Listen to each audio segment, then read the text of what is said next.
Hello दोस्तों, मैं हूं अखिला और आप देख रहे हो लॉ एंड एग्जाम्स। हम कवर कर रहे हैं जनरल डिफेंसेस और आज का टॉपिक है स्टैट्यूटरी अथॉरिटी। देखो, सबसे पहले तो ये जान लो कि स्टैट्यूट होता क्या है। कोई भी ऐसा लॉ जो पार्लियामेंट से पास हुआ है, स्टेट लेजिस्लेचर से पास हुआ है, कोई भी रूल्स रेगुलेशंस जिसको स्टैट्यूट का दर्जा दिया गया है, उसको हम कहते हैं कि वो एक स्टैट्यूट है। और उसके अंडर अगर कोई अथॉरिटी बनाई गई है तो उसको हम कहते हैं स्टैट्यूटरी अथॉरिटी। ठीक है, जैसे हो गया रेलवेज, तो रेलवे एक स्टैट्यूटरी अथॉरिटी हो गई, समझे। अब ये देखो, the defence of statutory authority applies where an act that would otherwise be a tort is authorised by a statute when such statutory power is exercised lawfully and within limits the defendant is not liable.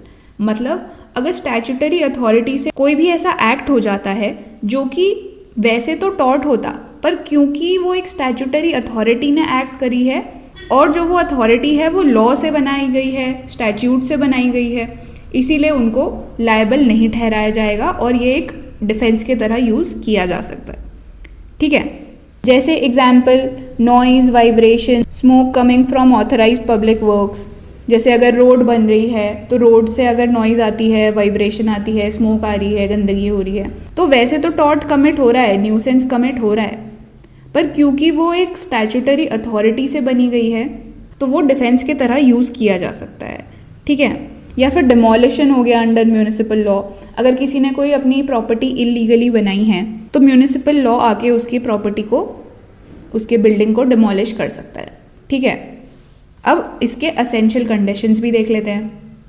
सबसे पहला, act must be expressly और impliedly authorised by the statute. देखो, statute में लिखा होना चाहिए कि ऐसी ऐसी अथॉरिटी है, इसके पावर्स और ड्यूटीज़ क्या है, ये क्लियरली लिखा होना चाहिए। ठीक है, act must be done with in the scope of the statute. जैसे अगर किसी स्टैट्यूट में ये लिखा गया है कि एक अथॉरिटी को पावर दी जाती है कि जो भी इलीगल कंस्ट्रक्शन हुए हैं उनको डिमोलिश कर सकते हो, और वो डिमोलिश कर देते हैं ऐसी प्रॉपर्टीज़ को, तो ये विद इन द स्कोप आएगा। पर अगर वो जाके किसी लीगल प्रॉपर्टी को डैमेज या डिमोलिश करने लगते हैं तो वो उसके स्कोप के अंदर नहीं आएंगे और उस केस में फिर उनको लायबल ठहराया जा सकता है। ठीक है, देखो अब केस से समझो। Vaughan versus Taff Vale railway company, sparks from railway engine caused fire, railway acted under statutory authority. तो रेलवे इंजन की वजह से फायर कॉज हो रहा था और ये बोला गया कि जो रेलवेज है वो अपने स्टैट्यूटरी अथॉरिटी के अंडर ही एक्ट कर रहे थे। तो इनिशियल रूलिंग क्या होती है, ये कहा जाता है कि जो रेलवे कंपनी है वो लायबल है फॉर नेग्लिजेंस, लेकिन उसमें अपील होती है फिर, और जो इनिशियल डिसीजन था उसको रिवर्स कर दिया जाता है और बोला जाता है कि जो कंपनी है वो लायबल नहीं है क्योंकि वो एक स्टैट्यूटरी अथॉरिटी के अंडर फॉर्म की गई है।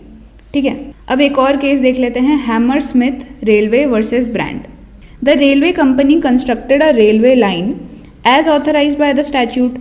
Vibration and noise from the passing trains caused damage to plaintiff's house. No negligence was alleged.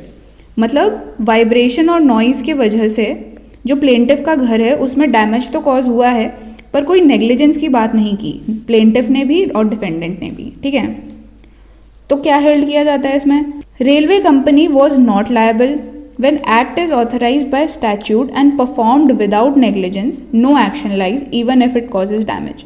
मतलब अगर डैमेज कॉज हो भी रहा है पर उसमें कोई नेग्लिजेंस नहीं है और वो स्टैट्यूटरी अथॉरिटी के अंडर ही एक्ट कर रहे हैं तो कोई कॉम्पनसेशन नहीं मिलेगा और रेलवे कंपनी लायबल नहीं कहलाई जाएगी। ठीक है, एक और केस देख लो, मेट्रोपॉलिटन असाइलम डिस्ट्रिक्ट वर्सेस हिल। इस केस में क्या कहा गया है, the defendant authority established a small pox hospital under statutory powers.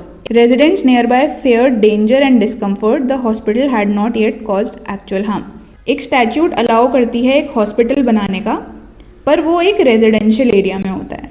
तो जो आसपास के रेजिडेंट थे वो, उन्हें डर लगता है कि स्मॉल पॉक्स हॉस्पिटल अगर उनके रेजिडेंशियल एरिया में खुलेगा तो उनको भी डेंजर और डिस्कम्फर्ट हो सकता है। तो वो कोर्ट में चले जाते हैं ये मांगने कि इस हॉस्पिटल को बनने मत दो। तो कोर्ट क्या कहता है इस केस में, The authority was restrained from building the hospital. Why? Because statutory authority does not permit creation of nuisance. मतलब वैसे तो वो स्टैट्यूटरी अथॉरिटी के अंदर ही बन रहा था, लेकिन तुम स्टैट्यूटरी अथॉरिटी को यूज़ करके न्यूसेंस नहीं क्रिएट कर सकते किसी और की लाइफ में, ठीक है, ऐसा कोर्ट कहती है, और फिर ये अलाउ नहीं किया गया था। अब एक और केस देख लो, Green versus Chelsea water works company. The water works company had statutory authority to supply water, ठीक है। A water main burst flooding the plaintiff's premises, the company was not negligent. मतलब एक वाटर वर्क वाली company है जो कि statutory authority के under बनाई गई थी पानी सप्लाई करने के लिए। जो उनका वाटर का जो पाइप होता है, जैसे पाइप हो गया, वो बर्स्ट कर गया, जिसके वजह से प्लेंटिव के प्रेमाइसेस में पानी भर गया, ठीक है, पानी भर गया। पर जो कंपनी थी वो नेग्लिजेंट नहीं थी, उन्होंने सारा ड्यू केयर लिया था, रीजनेबल केयर ले रखा था। कोर्ट क्या हेल्ड करती है इसमें? कोर्ट कहती है company is not liable. Why? Because damage was caused by an inevitable accident while exercising statutory powers. मतलब एक इनएविटेबल एक्सीडेंट की वजह से कॉज हो गया। अगर इनएविटेबल एक्सीडेंट नहीं देखा है, नहीं पता है क्या होता है, इसलिए लेक्चर में जाओ और जाके देख लो, बहुत ही शॉर्ट में, ब्रीफ में और अच्छे से मैंने एक्सप्लेन कर दिया है, तो वहाँ जाके वो देख लो। तो स्टैट्यूटरी पावर्स का डिफेंस इस केस में भी दे दिया गया था, ठीक है। तो यहाँ हो जाता है स्टैट्यूटरी पावर्स ओवर। अगर लेक्चर अच्छा लगा है तो लाइक करो, शेयर करो, सब्सक्राइब करो, कमेंट करो वीडियो पे। मिलते हैं नेक्स्ट लेक्चर में। Okay, tata, bye bye.